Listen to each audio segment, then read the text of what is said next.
হরে কৃষ্ণ, রাধে রাধে। সবাই কেমন আছে বলো? তো আজকে আমি কৃষ্ণ পুরাণ নিয়ে চলে এসেছি।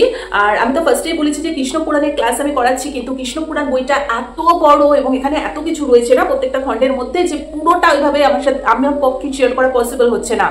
তো আমি ছোট ছোট করে কিছু কিছু টপিক তোমাদের সাথে তুলে ধরবো। যাদের কাছে বইটা আছে খুব ভালো, যাদের কাছে বই নেই আজকের এই স্টোরিটা শোনো, আশা করি তোমাদের অনেকটা ভালো লাগবে, অনেক অজানা তথ্য তোমরা জানতে পারবে। তো কৃষ্ণ পুরাণের আজকে আমি মথুরা খণ্ড থেকে পড়াচ্ছি সংখ্যাসুর বধ।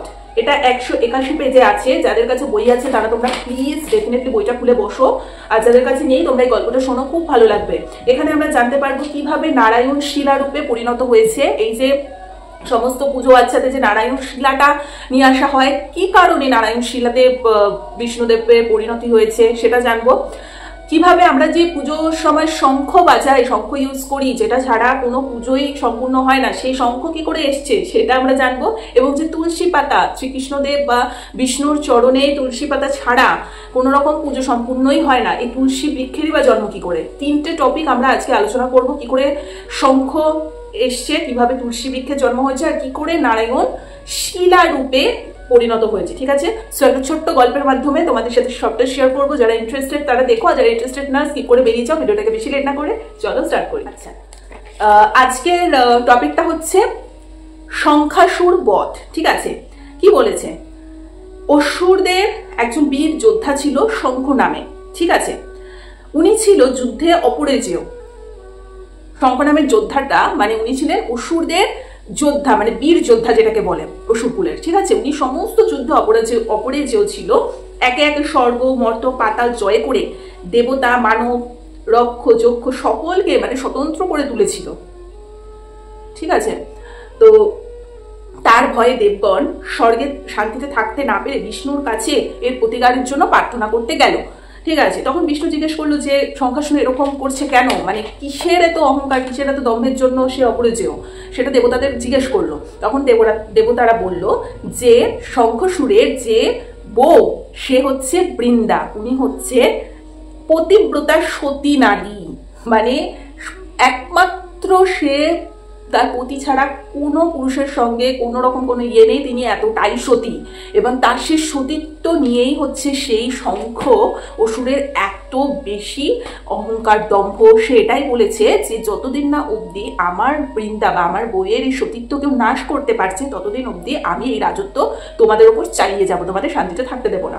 আর তার মধ্যে এতটাই কনফিডেন্স ছিল, সে জানতো যে বৃন্দা কখনো পরপুরুষের সঙ্গ সে করবে না, অর্থাৎ সে সবসময় সতীত্বই থাকবে। আর যতদিন তার মধ্যে সতীত্ব থাকবে তার বইয়ের মধ্যে, শঙ্খ কিন্তু তার রাজত্ব চালাতে পারবে, সমস্ত দেবকুল টেবকুলকে একদম নাজেহাল করে দেবে। ঠিক আছে, এই অহংকারই তার মধ্যে ছিল, সেটাই দেবতারা বিষ্ণুকে বলল।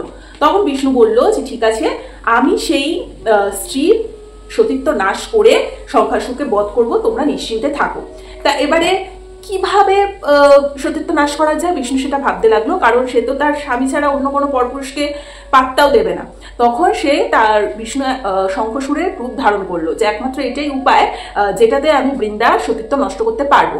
তো সে মানে বিষ্ণু শঙ্খসুরের সে রূপ ধারণ করে বৃন্দার কাছে গেল। ঠিক আছে, এবার স্বামীকে দেখতে পেয়ে বৃন্দা পরম আনন্দে জল দিয়ে পা ধুয়ে দিল, তার চুল দিয়ে পা মুছিয়ে সিংহাসনে বসতে বললো। তখন বিষ্ণু ছলনা করে বললেন, সহসা মদনানা নলে দগ্ধি হচ্ছি, মানে যেটা বুঝে নাও, তুমি আমাকে অবিলম্বে রতি দান করে আমার সে মদনা শান্ত করো। ঠিক আছে, এই প্রতিবাক্যে সম্মত হলো বৃন্দা। বিষ্ণু তার সঙ্গে রমণ করে দেন।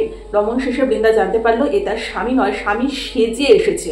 তখন সে অভিশাপ দিল যে তুমি শিলারূপে মানে পরিণত হবে। ঠিক আছে, তখন বৃন্দা যখন বুঝতে পারলো যে আচ্ছা এটা তো স্বামী না, আমি স্বামী রূপ ধরে যে এসছে তার সাথে আমি রতিদান করলাম, তখন সে মানে বিষ্ণুকে অভিশাপ দিয়েছিল যে এত বড় সাহস তোমার, তুমি আমার সতীত্ব নাশ করেছো, তুমি শিলারূপে পরিণত হবে। ঠিক আছে, এবার তখন নারায়ণ বলল যে তোমার স্বামী তোমার এই সতীত্বের জন্য এত বেশি অহংকার এবং নিজেকে এত বেশি অপরিচয় ভেবে ফেলেছে যে কাউকে শান্তিতে থাকতে দিচ্ছে না। সে মনে করেছে তোমার সতীত্ব যতদিন না নাশ করবে সে এরকম করে যাবে, আর আমি তো এটা কখনো হতে দেবো না, তাই জন্যই এই রূপ ধরে তোমার সতীত্ব আমি নাশ করেছি। তুমি যখন এত বড় অভিশাপ আমাকে দিয়েছো যে আমি শিলারূপে পরিণত হব, তাহলে আমিও বলবো যে মর্তে তুমি তুলসী বৃক্ষরূপে জন্ম নেবে। ঠিক আছে, ক্লিয়ার হলো? তাহলে নারায়ণশিলা কিভাবে হয়েছে, তুলসী বৃক্ষ কি করে জন্ম হয়েছে, বৃন্দা দেবী কিন্তু হচ্ছে তুলসী রানী। ঠিক আছে, যে তুলসী পাতা ছাড়া শ্রীকৃষ্ণের পুজো হয় না, নারায়ণের পুজো হয় না, বিষ্ণুর পুজো হয় না। ঠিক আছে, এবারে শুনে নাও যে শঙ্খ কি করে আসলো। তা ডেফিনেটলি এদের দুজনের মধ্যে অভিশাপ দেওয়া হয়ে গেল। এরপরে যখন ওই অসুরটা, যে শঙ্খসুর যখন আসলো, এসে দেখছে যে তারই রূপ ধরে কেউ তার বউয়ের সাথে কথা বলছে, তখন বললো যে কে তুই পাপিষ্টা, তোর এত বড় সাহস যে তুই আমার রূপ ধরে আমার বউয়ের সাথে কথা বলছিস, তার সতীত্ব নষ্ট করেছিস, এত বড় সাহস তোকে কে দিয়েছি, কে তুই? তখন মানে অ্যাকচুয়ালি আমি গল্পটা কিন্তু পড়েছি, ওই জন্য আমি জানি বলেই তোমাদেরকে আর বই দেখে অতটা বলছি না। ঠিক আছে, এগুলো কিন্তু বইতেই পুরো লেখা আছে। হ্যাঁ, তখন কে তুই দোরাচার, যে ছদ্মরূপ ধারণ করে আমার বইয়ের সতীত্ব নষ্ট করেছিস? তখন বিষ্ণু বলল যে তুই এতদিন মানে দেবতাদের এত কষ্ট দিয়েছিস, আজকে তোর মৃত্যু আমার হাতে অনিবার্য। এই বলে সে বিষ্ণু অবতার ধারণ করলো, মানে চতুর্ভুজ ধারণ করলো, তার শঙ্কর রূপটা ছেড়ে নিজের রূপে ফিরে আসলো, বিষ্ণু রূপ ধারণ করলো, এবং যে চক্র ছিল সেটা দিয়ে যখন তার মানে অসুরের যখন মাথা মানে মুন্ডু যখন কাটতে যাবে, তখন কাকুতি বিনতি করে বলল, তখন চিনতে পেরেছে অসুর যে বাবা তো নারায়ণ, আমি তো অনেক পাপ কাজ করেছি, ভুল করেছি, কাকে এসব বলেছি। তখন কাকুতি বিনতি করলো যে আমাকে তুমি ক্ষমা করে দাও, আমি অনেক বড় পাপিষ্টা, আমি অনেক অন্যায় করেছি, তুমি দয়া করে আমার মানে মুন্ডু কেটো না, তুমি আমার প্রাণ বাঁচাও। তো প্রাণ ভিক্ষা করতে লাগলো। তখন আমাদের বিষ্ণু উনি বললেন যে ঠিক আছে চলো, তুমি কি বর চাও সেটা আমাকে বলো। ঠিক আছে, আমি তোমার মাথা কাটবো না, কি বর তুমি চাও সেটা আমাকে জানা। তখন শঙ্খসুর মানে করজোরে বলল যে আমি শুধু এই বর চাই যেন আমি সতত তোমার স্পর্শ পাই। ঠিক আছে, মানে সব সময় যাতে ওনার স্পর্শ পায় সেরকম একটা বর উনি চাইলো। ঠিক আছে, আমি যেন তোমার অধরামৃত পান করতে পারি। ঠিক আছে, তখন নারায়ণ বলল যে ঠিক আছে, আমি তাহলে এই বর তোমাকে দান করলাম।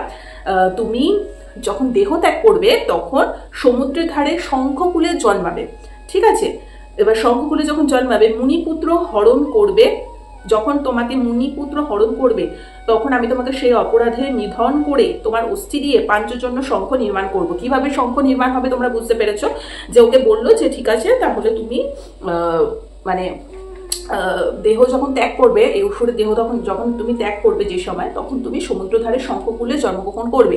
সেখানে যখন মুনিপুত্র তোমাকে হরণ করবে, ঠিক আছে, আচ্ছা, সেখানে যখন তুমি মুনিপুত্রকে হরণ করবে তখন আমি তোমাকে নিধন করব এবং তোমার অস্থি থেকে পঞ্চজন্য শঙ্খ আমি নির্মাণ করব। ঠিক আছে, তোমাকে তখন নিজের মুখে স্পর্শ করব। সকল বাদ্য হতে শঙ্খ হবে শ্রেষ্ঠ।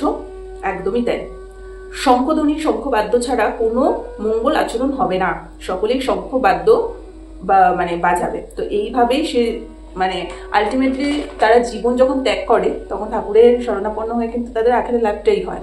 ঠিক আছে, তো এইভাবে কিন্তু শঙ্খ এসছিল। সুতরাং আর নারায়ণ নিজেই বলেছেন যে আমার থেকে তুলসীর মাহাত্ম্য বেশি, তুলসী সেবা করলে সকল পাপ থেকে মুক্ত পাওয়া যায়। পূজার ক্ষেত্রে শত ফুল মালা রত্ন একটি তুলসী পাতার সমান হবে না, একটি তুলসী পাতাতেই আমি খুশি হব, এবং শঙ্খ আর তুলসী পাতা ছাড়া সন্তুষ্টি হবে না আমার কখনো। তুলসী পাতা নিয়ে লোকে আমাকে পুজো করবে।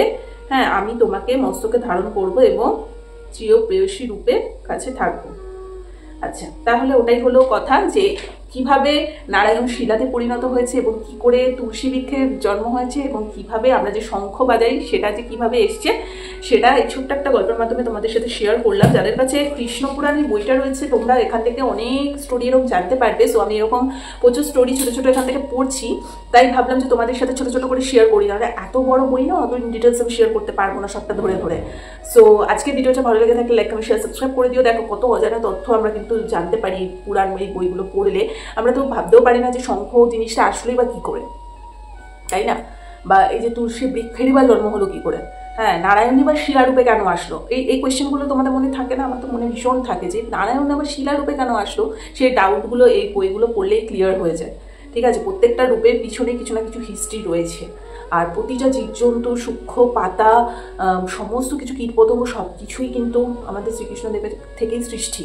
সুতরাং এই জিনিসগুলো যত আমরা জানবো ততই আমাদের মঙ্গল। So always be positive and সবসময় চ্যান্টিং করতে থাকো, হরে কৃষ্ণ কৃষ্ণ কৃষ্ণ হরে হরে, হরে রাম রাম রাম হরে হরে, হরে কৃষ্ণ হরি বল। সবাই ভালো থাকো। চলো আজ আমাদের এখানে টাটা। ভালো লেগে থাকলে লাইক, কমেন্ট, শেয়ার, সাবস্ক্রাইব করে দিও।